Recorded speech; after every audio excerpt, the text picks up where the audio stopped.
I've never seen something look so beautiful.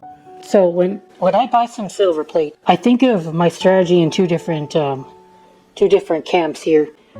I either chase up quality or I chase down price. And when I talk about chasing down price, I'm trying to buy as much plate as possible for as low as price as possible, so that if I don't find anything useful or good to resell, then I can sell the most of what I don't like back to a refinery or a scrapyard, and I'll be fine that way. But I also like to chase up value, and that's where you go for a really nice silver plate and you try your damnedest to win, and you should be willing to pay premium prices for premium patterns. And in this case, this is one of those scenarios where I found a lot of this floral pattern by 1835 R. Wallace, and 1835 R. Wallace is a marking of the Wallace Company. You see Wallace quite a bit, but it's marked triple sectional, and it's a gorgeous, gorgeous pattern. And I think that I paid around $1.50 a piece for this, and there's quite a lot of it. And people are still buying really beautiful, beautiful silver plate like this. You have got to give people the best quality in order to make a profit sometimes, especially a lot of the time. Basic stuff just doesn't fly very well. Get this. I think this one's marked Imperial Silver. I don't see very much of that at all. Oh, but we do have brass here. So there is silverware on the inside of this ladle. If there wasn't, I would be so happy. This is such a beautiful ladle. These ladles like this can go for $10. Some of it is monogrammed, but Fairfield, huh? Okay. Well, I'm not too knowledgeable about that company, but pretty stuff. And some of it does have a monogram, but people will still forgive that if the silverware is beautiful enough. And I think that's the case. This pattern is so gorgeous. And I haven't looked it up. I think it's called floral though, from what I remember. I think it's called floral, this pattern. Now even the lesser patterns are really cool. Look at this one. It's 1847 Roger Bros. Alright. So if you are patient and look for really good silverware, you can profit. But also if you want to do the shotgun approach,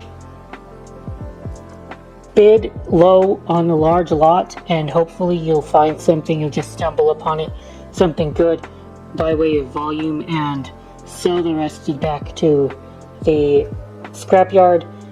It's at $2 a pound paying brass. I think it's a little bit more than that, and if you find copper, it's like $3.50, I think, somewhere along the lines of that. Of course, when metal prices go up, then the cost of these silver plate lots will creep up as well. So you may not be able to make much of a profit if you are shotgun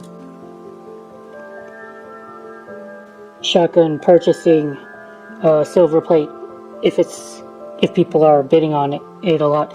And when silver is going up too, the price of plate also goes up, because people want to either strip the silver off the pieces, or they are looking for silver that the Goodwill missed.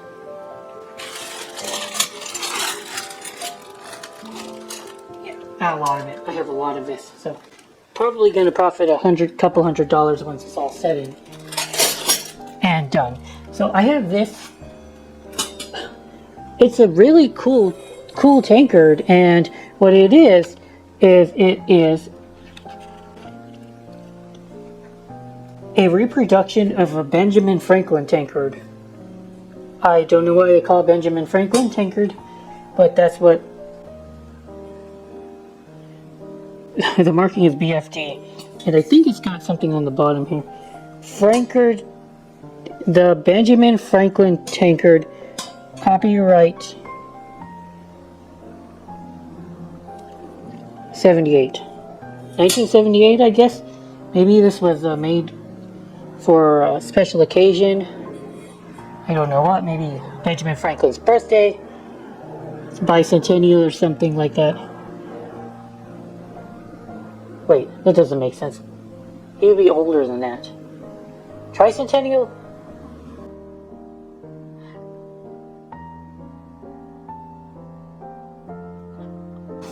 Anyway, yeah, a Benjamin Franklin tankard. They seem to go for $30 to $50. I found it cheap, and it was in a box with other stuff that I wanted more, but this is fairly cool enough to sell on its own. This, though,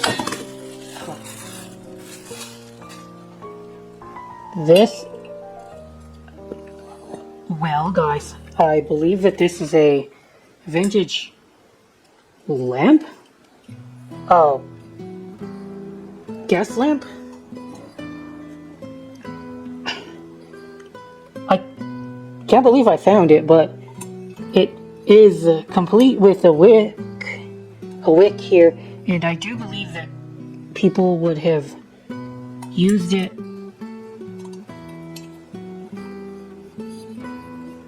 as an actual lamp. Crazy. This was the flashlight of the old days. Wallace 9067 shows that it's still somewhat recent. I wonder when this would have been made.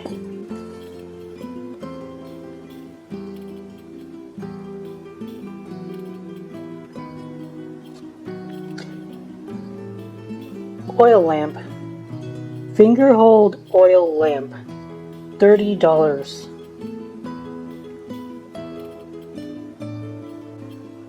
Oh, this what somebody was able to sell one on Etsy for $24.70. Okay, so, and they had glass on theirs. Could possibly get about $30 for this, I guess.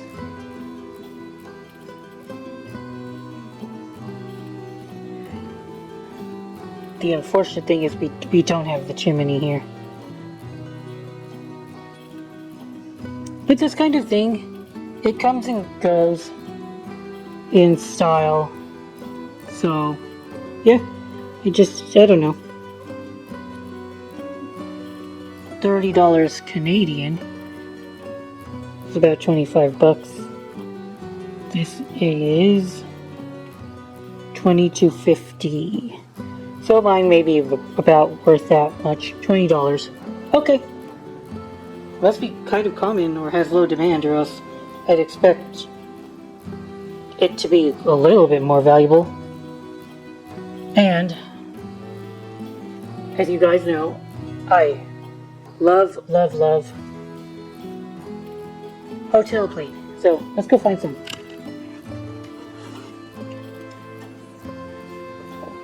What do you know, guys? I found some. Oh. It looks like crap. I'm gonna have to figure out how to take that off. Hold down candles.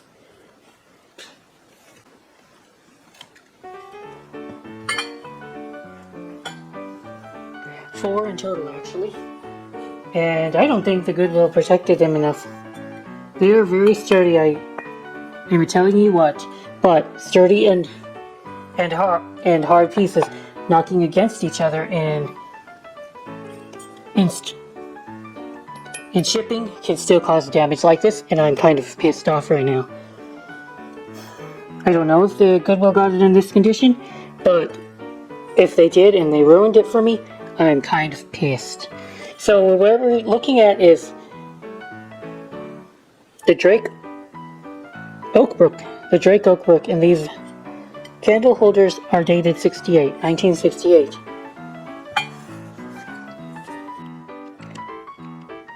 Oh, they were damaged. in the picture. So I guess we'll just yeah, the auction picture showed the damage. So I made 32 for these. That's a really good price for vintage hotel wear. So I'll do just fantastic. I originally wanted $50 for these a piece. Maybe I'll go down to 30, and that still leaves me plenty of profit. I know that somebody out there would love these, even in the damaged condition that they're in. I look up the Drake Oakbrook really quick. They currently have a autograph collection, apparently. It's in Illinois. Looks like this. Right now? Doubtful that it looked like this in 1968.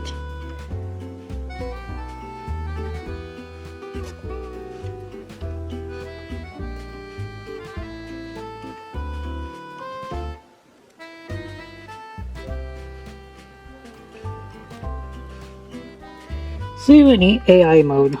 Search on it. Thinking the Oakbrook as a suburban counterpart to the famous Drake Hotel. Drake Hotel opens.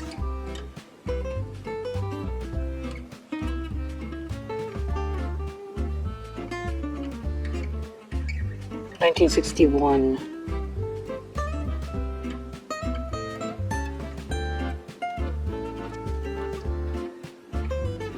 So, okay. 5 decades of elegance. It was closed in 2000. Oh. It was closed due to a Ponzi scheme collapse. 2013, they rebought the property. Well, what am I supposed to think of this now? Yes, there is damage. There is damage. But it still works as a candle holder, I guess. And unfortunately, the damage will reduce the price. I wanted 50 each for these. Now I don't know if I'm going to get 50 each for these. So, we've got ourselves some really fancy candlestick action going on here. It is English, definitely made in England. This style is very, very English. The way they make these candlesticks on these kind of like scalloped bases. This is definitely classic English. We have copper as a base metal, and some of it you can see copper here. A few interesting things about this. We don't have any kind of maker's mark, unfortunately. Kind of surprising. It's a huge piece though, and very, very elegant. That's the kind of thing that does command good profits if you can find it for a good price. And definitely I can make some decent profit here. I would estimate $100 for this easily, probably more, because we do have the top. A lot of the time you can find candlesticks, they only have the base, the top might have been lost or missing.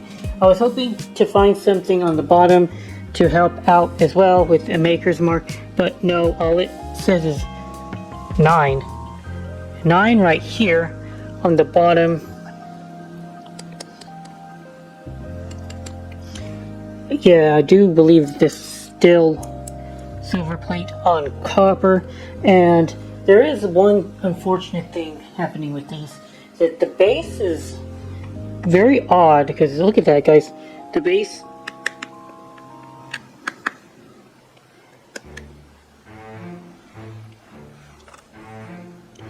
there appears to be holes on the base.